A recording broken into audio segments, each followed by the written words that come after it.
So today we've got a honeybee swarm we're gonna go catch. It's that time of year, so this is pretty neat. Come all you young rounders, and a story I'll tell of the promise of heaven and the warning of hell. But take heed where you ramble, or 'tis soon you will go. There they are. That's a big swarm in there. That whole box is full of bees. There were so many they broke the branch that they were swarmed on. It's pretty wild.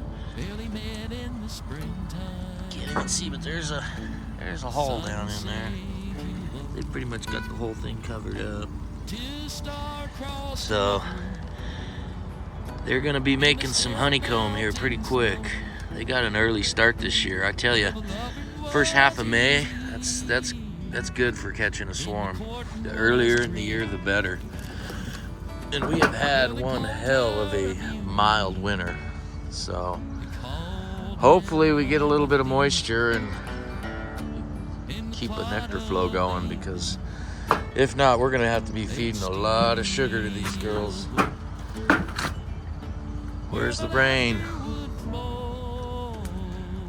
Our goal today is to move them from the trap into an actual hive, because it is a big swarm. It was one of the biggest ones I've ever caught. They actually broke the branch that they were hanging from. Now it's getting hot. They're trying to keep the inside of that box cool. But anyways, yeah, we had a big storm come through, blow this fence down. It's been a wild spring, I'll tell you. For as early as it is, a lot of the flowers have already gone to bloom. So if we don't get any rain like soon this year, it's not looking good. Not looking good. Anyway, let's see what we can do. Basically, we've got to get the queen in that box. If we do that, the majority of all the bees will follow her. She should be on one of the frames. We'll see if we can find her here. That is all honeybees. They're trying to be cool. Like I said, this was one big swarm. I couldn't believe the size of it. So we're gonna try and give them a little bit more space. Try not to stress them out too much. These guys are really, I believe this is what you call festooning. They all kind of link arms and make this beard. It's really bizarre and really fascinating too. Something else.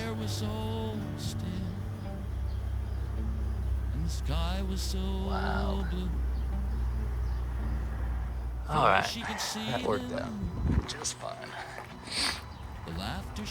They're coming down the whole other side too. Two shots ring out down in the town. When bees are swarming like this, they're really docile. They're not very defensive. So the risk of being stung just by moving them or standing by them is pretty low. You really have to kind of pinch them between your fingers or something to get them to sting, because essentially they really have nothing to defend right now other than their queen. There's no honey, there's no brood. Their main goal is finding a new home. But try doing this in the fall time when they've got a whole bunch of honeycomb. Yeah, not a good idea without wearing a suit. That's for sure. Alright, let's get these girls moved over.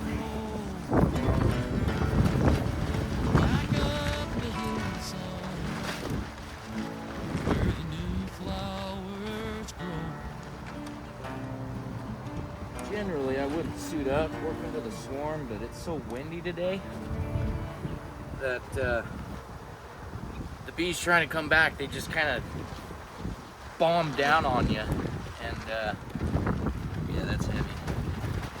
To prevent an accidental sting, because sometimes they come flying in trying to fight the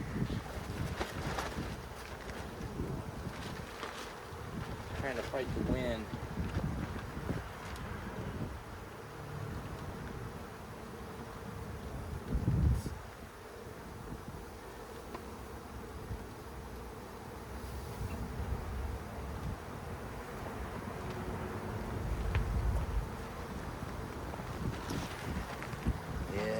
Girls are busy.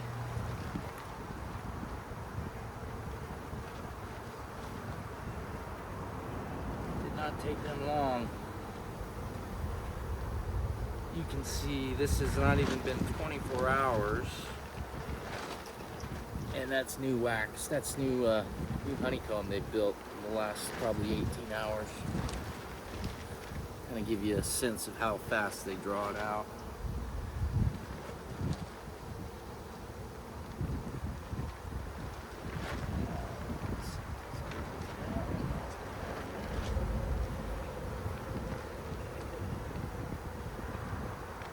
Hopefully our queen is on one of these.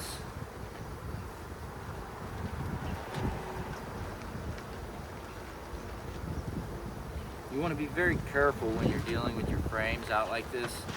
I know a lot of beekeepers, they're always doing inspections, which is fine, but every time you pull a frame out, you risk hurting or killing your queen. So you want to be very, very delicate and always on the lookout for her. Because when you do see her, you want to make sure you do not hurt her.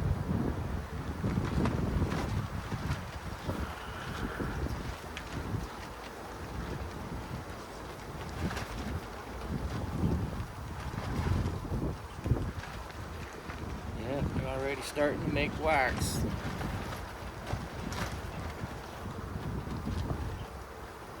All right, girls.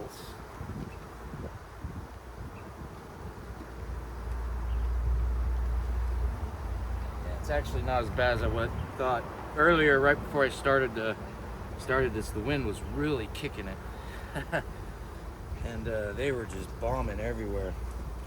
So now, we're gonna take this broom here. We're just gonna tip the box over and try and sweep all the bees into the frames. If that makes sense. Pretty simple. We got a cluster up here on the front, so we'll go ahead and get those guys going. Oops.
Let's see. Got a few more bees in there.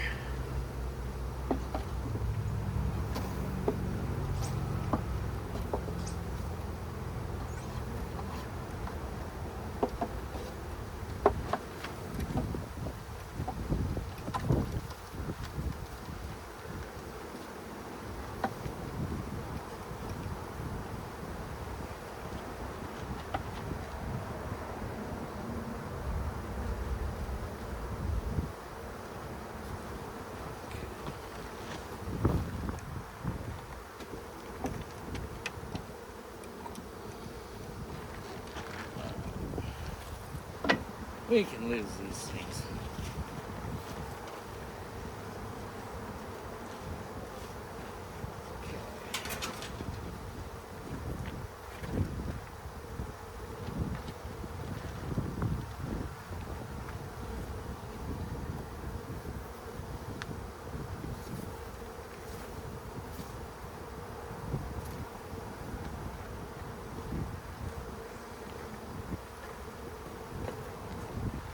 All right, that's kind of how we do that. Now we're going to put a couple more frames in there, slide everything nice and tight together. The one thing you don't want in a beehive is open space, because if you give them room, they're going to make their own comb however they like, which usually is not the way a beekeeper would prefer. So you got to keep everything nice and tight.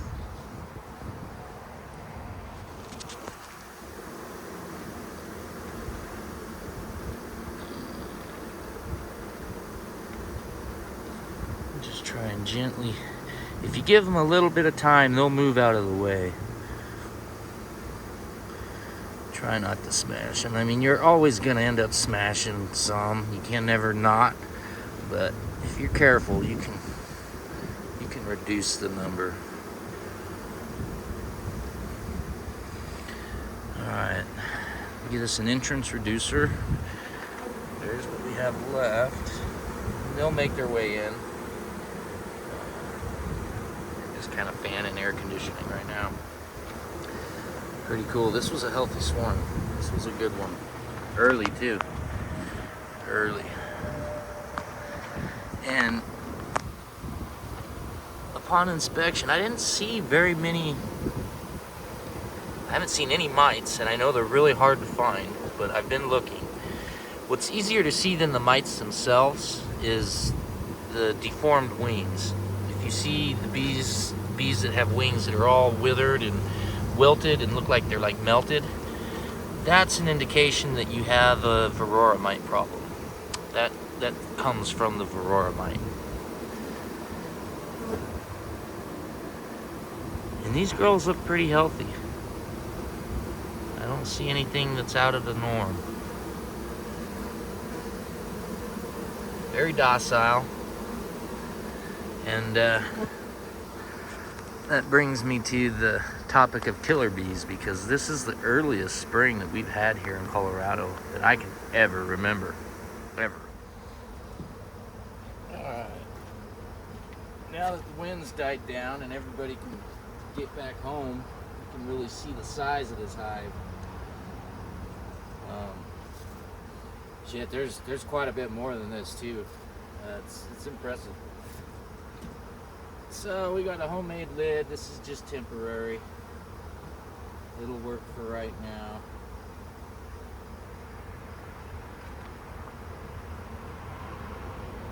Like I said, I try to slide it over very gently, not to smash anything if I can. As gentle as possible. But if you give them just a moment, they'll usually move out of the way.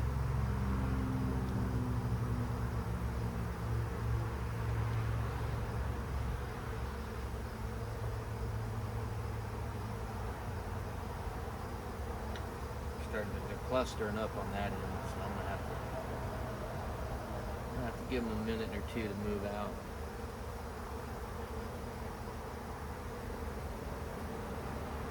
And then we'll put this other lid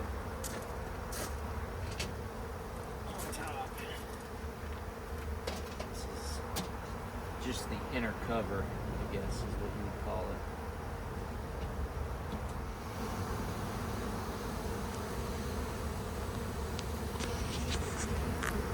Yeah, pretty much moved out of the box. A few stragglers, but they're getting there. Just want to gently slide that up over. So anyways, the problem with the honeybees is not quite what everybody thinks. Yes, there are issues with pesticides and varroa mites, heavy metals. There's a lot of issues going on with the bees right now. Let's just put it that way. But a looming issue, I think, on the horizon that not many people are too aware of is the Africanized population that is moving north. They've been in Arizona for quite a while. Pretty much every hive in Arizona is now Africanized. So doing what I'm doing right now with this bee without a net or a suit would be a death sentence. You can't do this down there.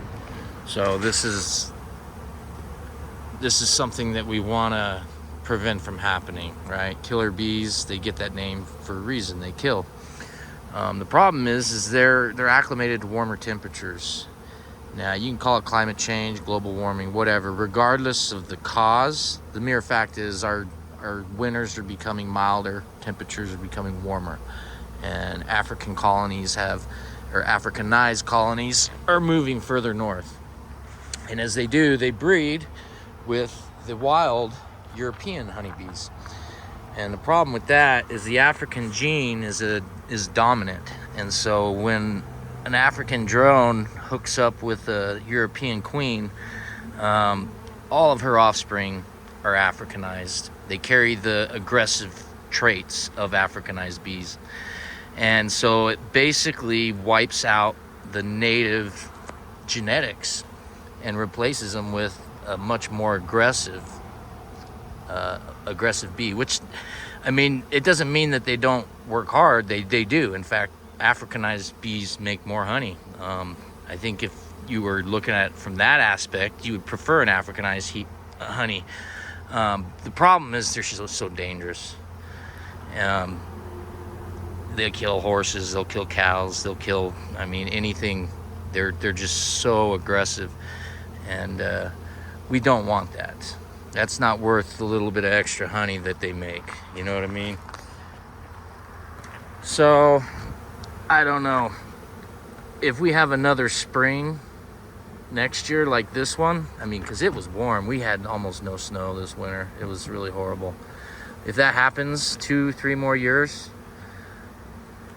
there's a really good chance that the Africanized bees are going to make it up here. They're already down in New Mexico, all of Arizona. It's, you know, and there's probably a good chance that there's some that are already here. It just, you know, depends on how proliferant they are at reproducing and overwintering. I know these warm winters sure don't help the situation.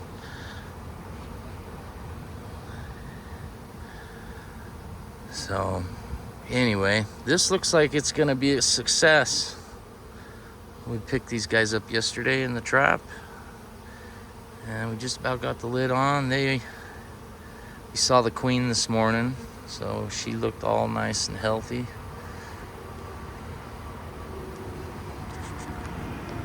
Alrighty, let those girls move out of the way there. See, look at these are the bees that are coming back. See, you're not even seeing half of them. I'm telling you.